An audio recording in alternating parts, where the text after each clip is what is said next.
Special people change. How many lives are living strange? Where were you while we were getting high?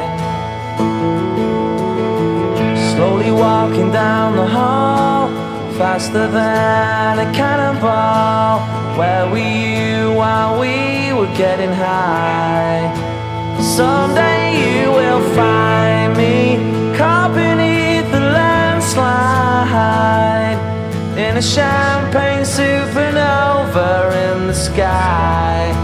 Someday you will find me caught beneath the landslide, in a champagne supernova, a champagne supernova. Nu kan vi se, at vi er kommet til Champagne af. Er ikke slemt? Se her. Man kan fornemme det.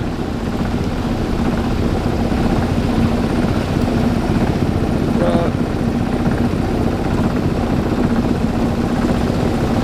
er druemarker næsten overalt. Så langt året rækker. Og det ligner Fyn på en prik. Det er ligesom at være på Fyn. Prøv at kigge. Er jeg på Fyn, eller er jeg i Frankrig? Det ved jeg ikke. Og det ved I heller ikke, fordi man kan ikke se forskel. Det er bare en bakke, det der. Det er en fucking bjerg. Ikke? Og der er bare fucking sluser, der bare går op og op og op og op og op og op, mand. Ikke? Og det er fucking nederen.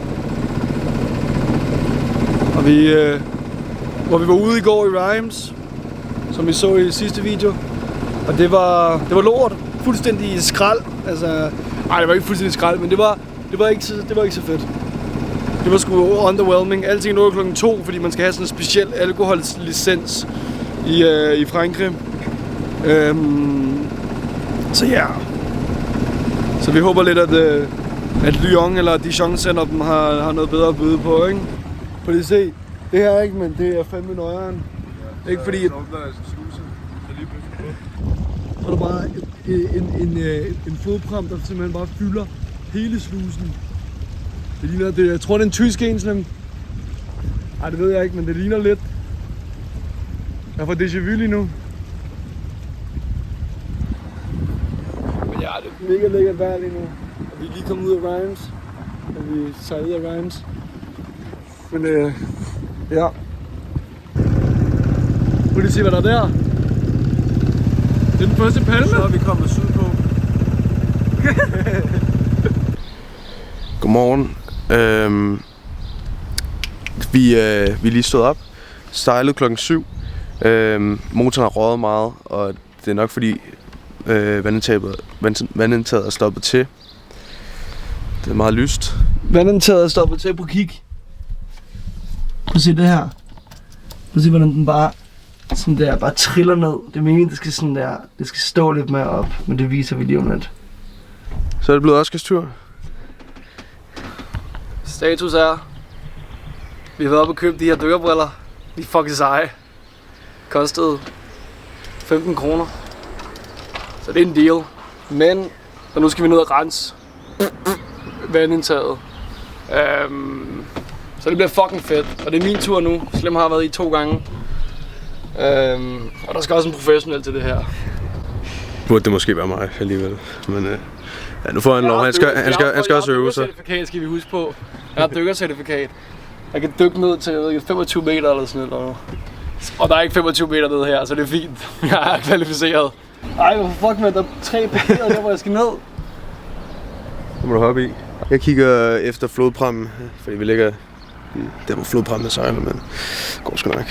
Jeg skal lige sætte den på batteriet.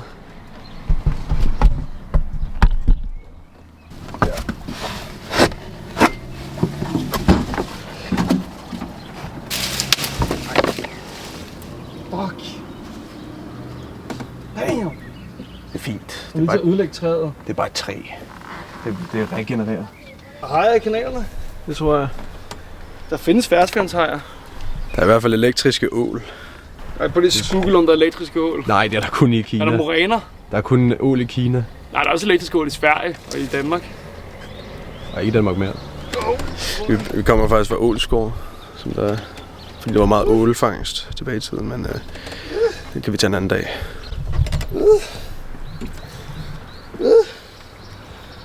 Down in the abyss. Jeg kan ikke se en skid.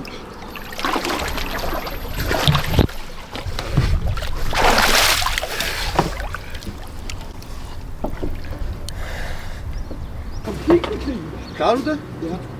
Sindssygt. Det er sgu hurtigt. Han er allerede færdig.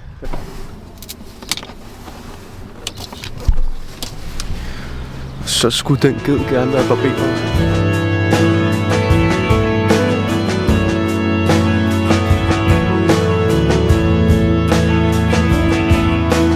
Wake up the dawn and ask her why. A dream, she never dies. Wipe that tear away now from your eye. Slowly walking down the hall, faster than a cannonball. Where were you while we were getting high? Vi går her i Sankt Dessert, som muligvis er den mest nasty by, vi har været i. Der er sådan en konstant lugt af brændt gummi. Ja, parret med en fransk militær airbase, hvor at der er sådan nogle jetfly, der bare med jævn mellemrum bare fyrer op på motoren, mand, ikke?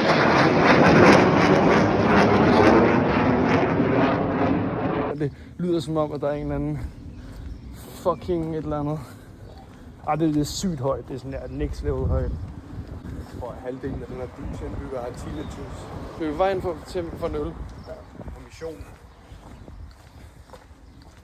Fordi det har sgu været en lang dag med solskin, og vi er bare Det er fucking solbrændende. Ja.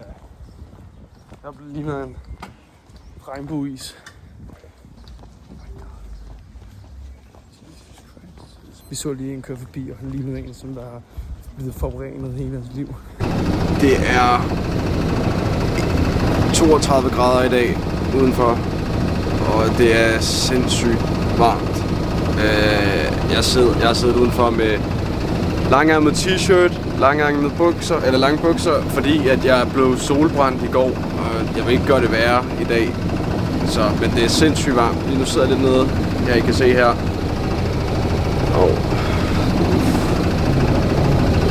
Min skulder lidt på mausen. Så lige nu så sidder jeg nede og køler lidt af nede i loungen. Men vi har sejlet sammen med en englænder det meste af dagen gennem en hel masse sluser her på kanal Champagne og Entre Bourgogne. Og han var simpelthen så sød at give os resten af sin mad, fordi at han skulle rejse hjem i dag.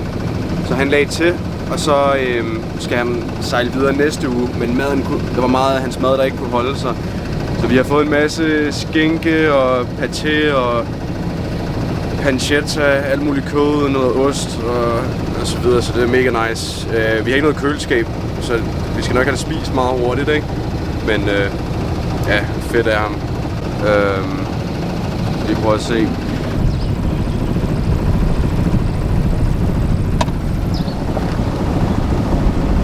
Så ja, mega varmt. Men skulle held og lykke, mand. Så snart jeg dør. Jeg burde ikke... Se. Jeg kan ikke engang tale lige nu. Jeg tror, jeg vil få et stroke.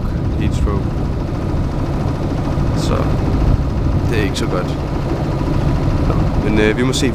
Vi håber på, at vi kan være i Chaumont i dag. I byen Chaumont. Men det er sådan en kanal, der bare drejer og sluse. Der er så mange sluser. Så vi føler bare ikke, at vi kommer så langt. Men forhåbentlig kommer vi der til Chaumont, og så er vi næsten i Dijon. Så er vi næsten på Søvnen, og så er vi næsten på den der afterburner. Altså hvor vi bare flyver ned af flyderne. Ja.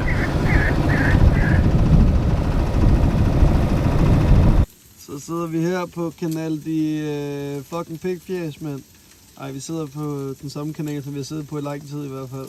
Og Simon, han har smørt solcreme på, som I kan se selv. Men han står og laver, jeg ved ikke om han har sagt det, men vi fik en masse mad af... Han hedder måske Charles, måske John, vi ved det ikke helt. Nej, eller Charlie, eller Hubert. Men ja. Men Simon er gang med at lave på carbonara, fordi han sagde, at vi skulle lave carbonara, men sådan der, det er bare sådan en masse goat cheese og sådan der weirdo shit. Af ham, hvilket skal bruges i en rigtig carbonara. Men vi har ikke noget pecorino, eller sådan parmesanagtigt, så vi puttede en eller anden ost, han gav os med. Nu må vi se, ikke? Ja, jeg synes, det er rimelig god, den der carbonara. I kan prøve at se her. Ja, nu har jeg blitz på, så den ser måske lidt nasty ud. Den kan også slå godt, men vi kalder det en goat nata, fordi det er gedeost, men den er også goated, altså den er god.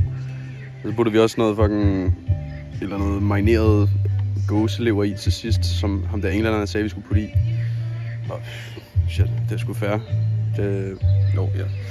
Så det tager altså sådan der, det smager godt. Så det kan godt være, at vi ligger... Hvad? Filmer jeg ikke engang? Jo, du har bare sådan der helt inden sådan der, man kunne kun se sådan der dine øjenbryn og dine øjne.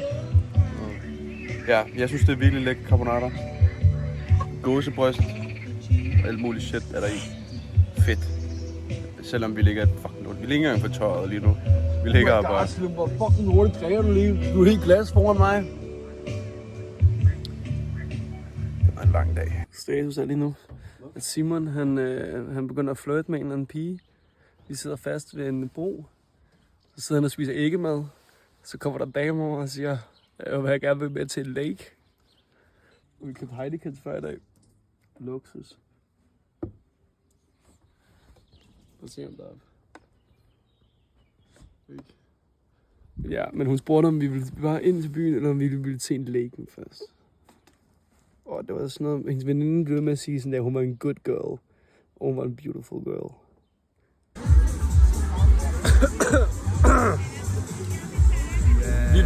Vi landede ude foran en bro, og så prøver vi at bestille en taxa ind til den nærmeste by for at drikke nogle øl.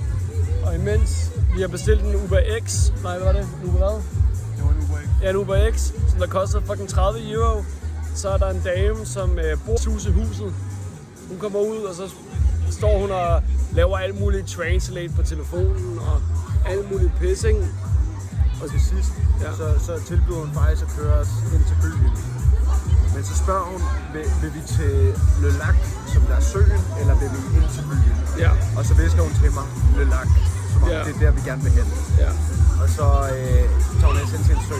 Jeg skynder mig at afbestille den Uber der, og så kører hun 80 km i timen hen af nogle sketchy-ass landevej. Landet her, vil I se det? Ankommer vi op helt deroppe, ikke? Man ser intet deroppe fra. Der er en kæmpe parkeringsplads, så går man ned, og så er der bare total gang i den. Unge mennesker overalt. Ikke? Vi er ved en eller anden fucking sø, ved en eller anden fucking shitty-ass vandpark. Ikke? Men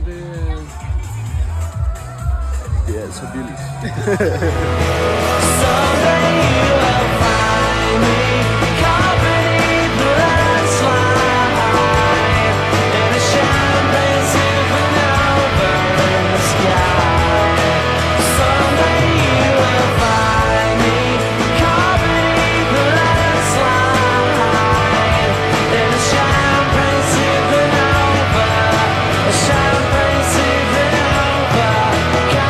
Det er lang tid siden. Nej. Men vi er på vej til den sidste sluse på den værste kanal, der nogensinde har eksisteret. Det klammeste sted på hele jorden. Det mest ulækre, det mest nasty, de mest ulækre mennesker, de mest nederen slusemænd, slusekvinder. Virkelig det værste sted på de europæiske kanaler. 100.000% kanal. Entré et... Nej, Bourgogne et champagne, eller omvendt. Det er noget lignende. værste sted på hele jorden, og Kanaldiadem. Kanaldiadem er en honorable mention i Lortekanalen. Er det ikke rigtigt, Simon? Jo, men kanal, fordi det er det virkelig, det har været det mest nederen, det mest kedeligt. Vi har slet ikke filmet noget, fordi det har været så fucking kedeligt, og så fucking nederen, og så fucking ulækkert, og så meget fucking begruelse overalt. Det kan hver gang man kommer ud af en sluse, så skal man bakke 15 gange frem og tilbage. Fuldstændig fucking sindssygt, ikke? Og der er bare ikke en eneste slusemand, der kan få noget som helst, ikke? Det er bare det fucking ulækkert. Fucking nasty sted. Og fuck, jeg hader det. Men en god ting her på kanalen, hvor nok vores bedste oplevelse var, da vi tilfældigt fandt en uofficiel natklub i en lille by. Privat natklub. Hvad? Jeg tror, det hedder privat natklub, når det er hjemme hos folk. Privat natklub. Og det var sådan der, folk tog steder fra, altså fra andre landsbyer, for ligesom at mødes. Ja, og det er sådan en lille landsby, under 50 huse, en lille kirke, og så ser vi dem bare, og så bum. Vi har nogle forskellige billeder, som vi lige sætter ind. Noget der er indenfra, og så også et billede af den der kirke i tordenvejr. Jeg fik en fucking cool video, hvor man kunne se, det er virkelig dårlig kvalitet, men det er stadig cool. Dramatisk aften. Ja, det var fucking vildt. Hey, vi er lige nu i Macron, eller hvad man nu vil kalde det. Et godt stykke noget af Savonen. Vi begynder at komme tæt på Lyon. Der er vi i morgen i hvert fald. Tidligt nok. Vi tog lige en pause her i byen, fordi vi lige motoren skulle lige køre af. Vi har kørt uafbrudt i 6 timer, det er 30 grader. Altså, der er bare fart på.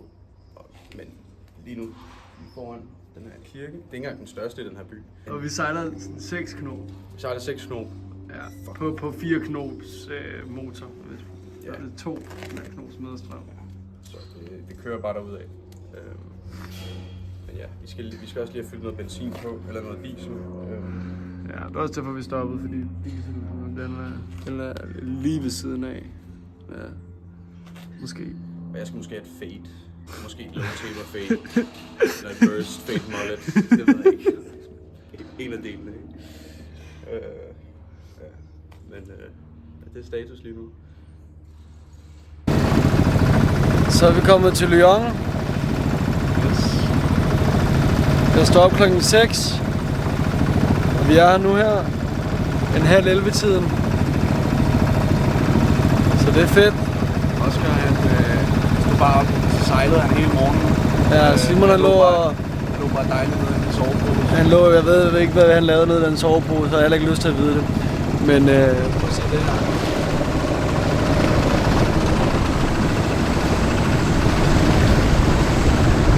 Der er et mini-Eiffeltårn. Det er bare fedt ud. Det er mega godt.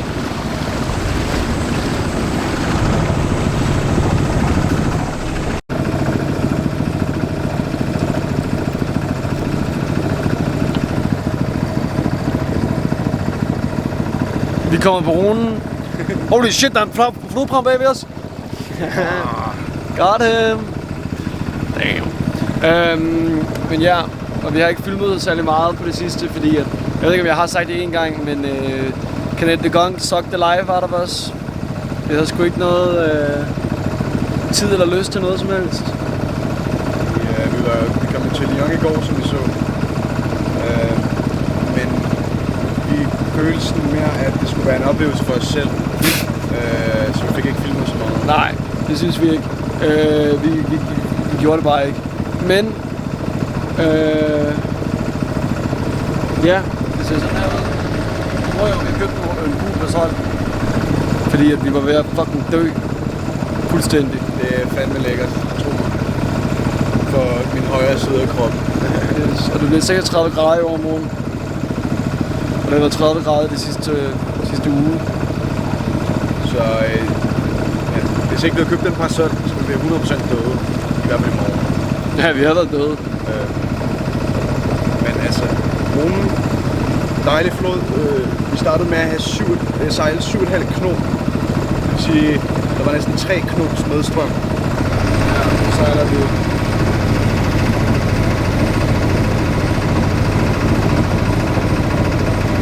se det på dine fedt fingre så. Vi har fået et huskat, eller bådkat indtil videre.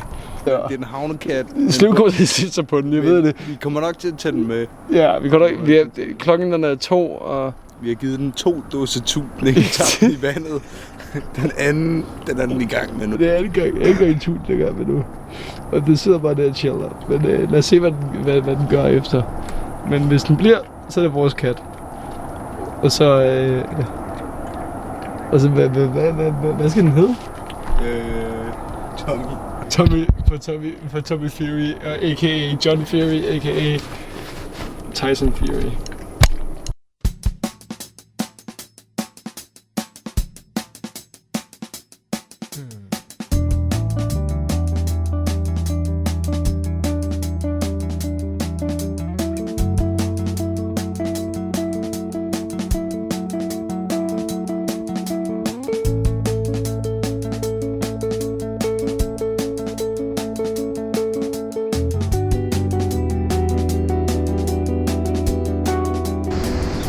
Hey, vi er i Avignon lige nu på Rhônen, en af de større byer.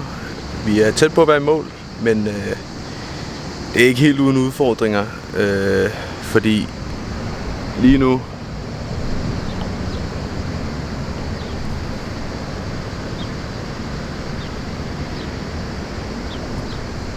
så står vi på grund. Altså, vi fulgte efter en eller anden motorbåd, eller jeg gjorde, og så prøvede den at sejle igennem den der bro.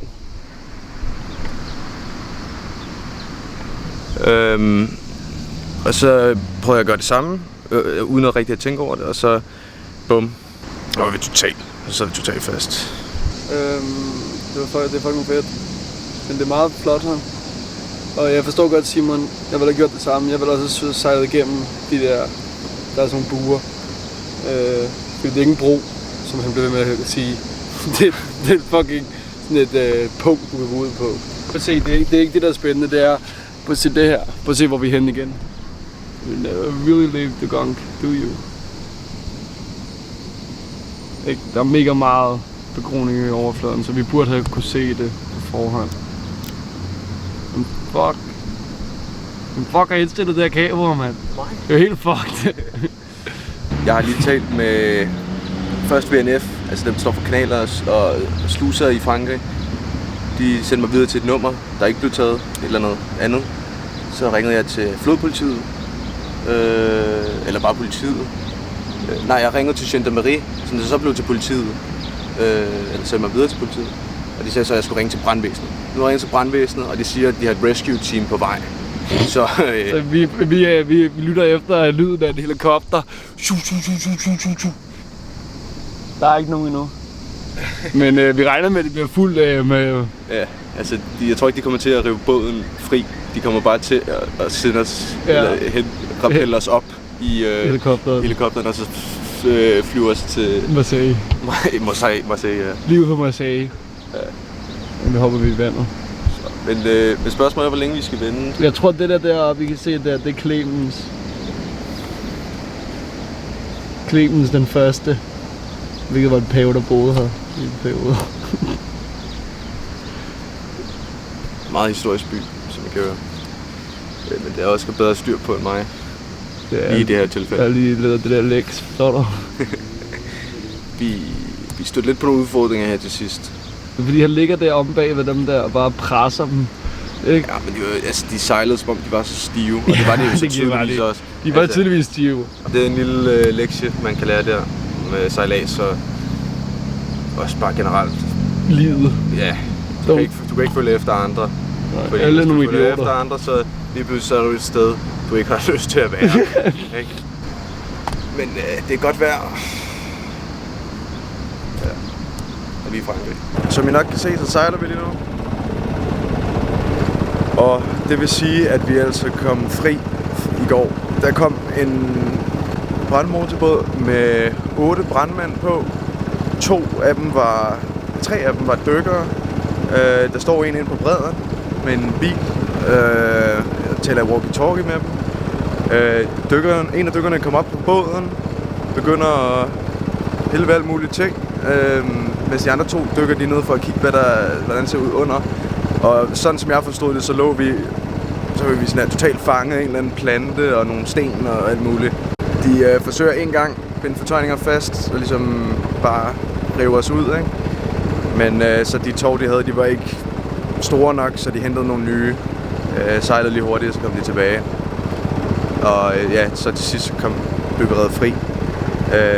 De ville gerne have, at mig og Oscar gik hen på deres båd, imens den blev revet løs. Og så fik vi sådan nogle kæmpe redningsveste på, og alle turisterne stod og kiggede og grinede af os, går jeg ud fra. Så det var ikke så heldigt, men live and you learn. Jeg har i hvert fald lært, at man skal kigge lidt bedre efter skilte, fordi der var faktisk et skilt, der sagde, at man ikke skulle sejle ind under broen, hvilket jeg misforstod. Vi tager os hen til en mole, hvor at, 2 af dykkerne de tager iltflasker på, og så dykker de ned og ser, hvordan skroget ser ud. Da de kommer op, så siger de, at der ikke er nogen kø, at den er forsvundet eller faldet af. Jeg også kan vise dem så hans tatovering, hvor undersiden af båden er med på, og så forstår de, okay, den er langkølet, ikke? Og det tror jeg ikke, de har set før. Vi brugte aften i Avignon, og vi følte, vi skulle fejre, at vi var blevet reddet, men et uheld kommer sjældent alene, fordi at Oscar laver det uheld, at han køber en oksetatar på en restaurant. Og lige nu, så er han det sgu ikke for godt.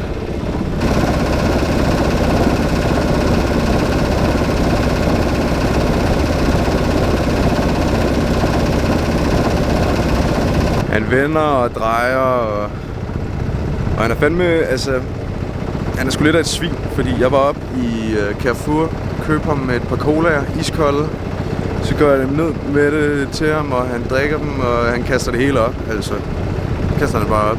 Han har ligget hele natten og kastet op, og han kaster stadigvæk op. Han kan ikke holde noget som helst ned. Så han har nok fået en eller anden E. coli-bakterie eller andet. Vi har skyde på 50 km til, at vi er i mål. Det er start og slut. Og det er fandme godt. Det er fandme lækkert. Fuck de her kanaler. Larissa er ikke lavet til kanalsejlads. Hun kan sagtens klare det, men Larissa, hun skal ud og surfe lidt på bølgerne. Hun skal ud og hygge sig i det salte Middelhav. Eller The Med, som alle englændere kalder det.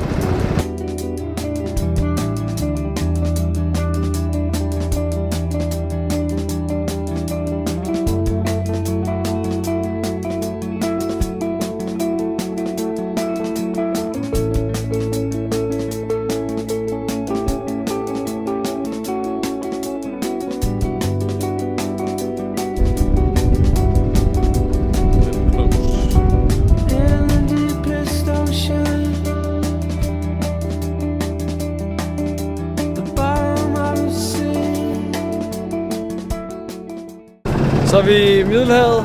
Det er den sidste slus. Det ser sådan her ud. Det er sådan her Middelhavet ser ud. Fuck, det er fedt. Jeg smager saltvandet nu. Ja, vi har fået lugtet tanken. Og høre mågerne. Og jeg har haft madforgiftning hele dagen.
picked up a bag